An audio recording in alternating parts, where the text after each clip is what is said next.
Hello, everyone. Dan here with the Wealth Instinct. I wanted to share with you my latest blog, How to Succeed in Business. Start by knowing nothing and doing everything wrong. But first, if I could ask you a favor, if you could subscribe to my channel and click the bell icon so you get notifications. I share a lot of content about personal development, business, and mindset. So obviously, this title is is a little bit pointed in the direction of taking action. Um, when I started my first business, before I started my first business, I was so afraid of making a mistake that I felt like I had to figure everything out before I started.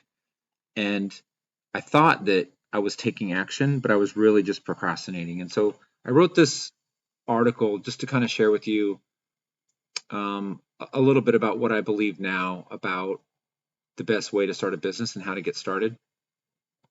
So there's really two sort of extreme options, right? One is to learn everything you can before you start. The other is to just jump in knowing nothing and just keep making mistakes until you figure it out. And obviously, those are both kind of extreme, and you want to find a balance.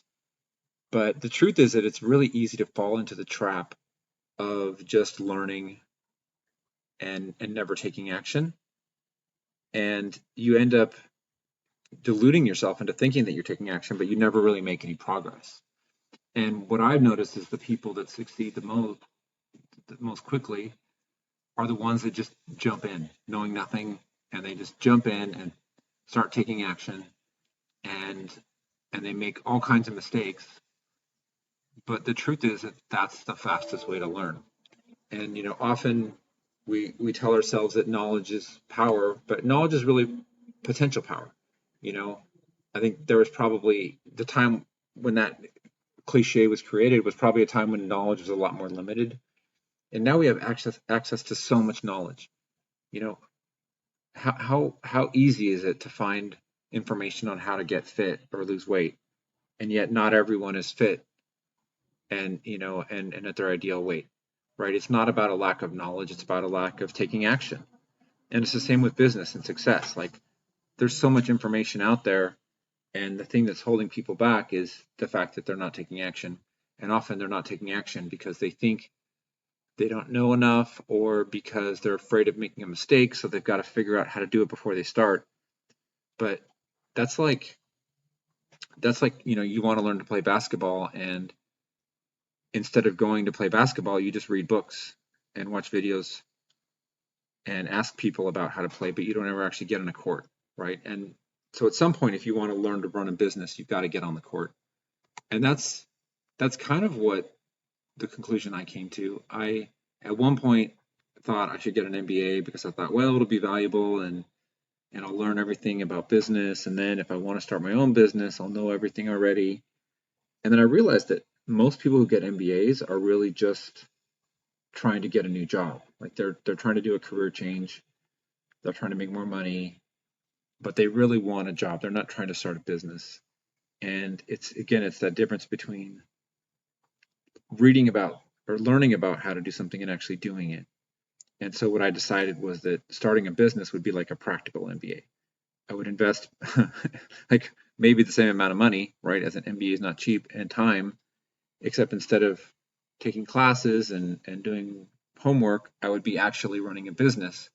And that even if I failed in that first year, it would be almost like I bought an MBA, but I got practical, real world experience and knowledge, and that would be more valuable than getting an MBA. And honestly, I still think that's the best decision I ever made. Like, I procrastinated for so long, and I think I was afraid. I was afraid of making mistakes. I was afraid of being a failure. What does that mean? There's so much connected to that. But you think about, like, the people that succeed, and I'm reading this book recently, right now, that's talking about the Wright brothers. And you think about the Wright brothers or Thomas Edison or anyone who's created something, they make so many mistakes. I mean, right? Like, how many gliders did they build that failed? How many times did they try a design that didn't work? But each design, they learned something. Each failure led them closer to ultimately the success. And by not letting yourself make mistakes, by not letting yourself take action and make mistakes, you're not giving yourself the opportunity to learn.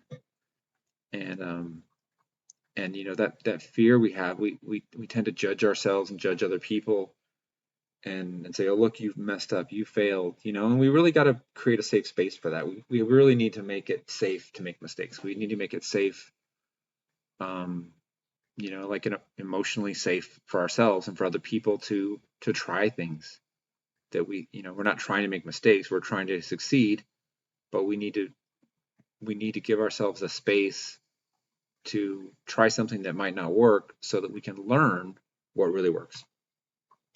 So if knowledge isn't power, what is the real power? The real power is emotional power. And, you know, I think a lot of people say, oh, business it's just business, don't make it personal.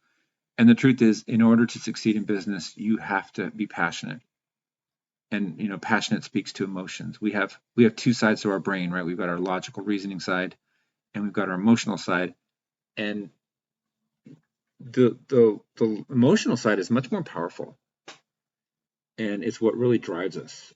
And, you know, the logical side is important, and you don't want to ignore that and just go on pure passion.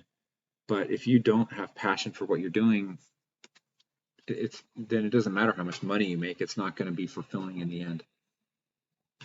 So ultimately, you've got to find that balance. You've got to find that balance between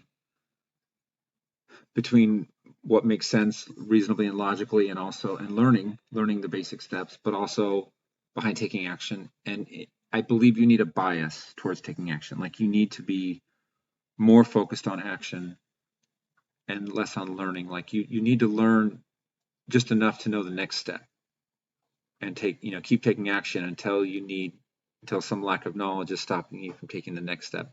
And most of the knowledge you're going to gain is going to come as a result of the action you take, not of some book you read or some class. You know, and finding a coach or mentor is a great way to save time and to get there faster, because a good coach or mentor can help guide you. But the key is to take action. And I've got a link here at the bottom to some training that I think is honestly the best training available right now in terms of why you should start a business, what types of businesses are the best to start. It's just a great resource. So if you click on that link and sign up for that training, it's very reasonably priced.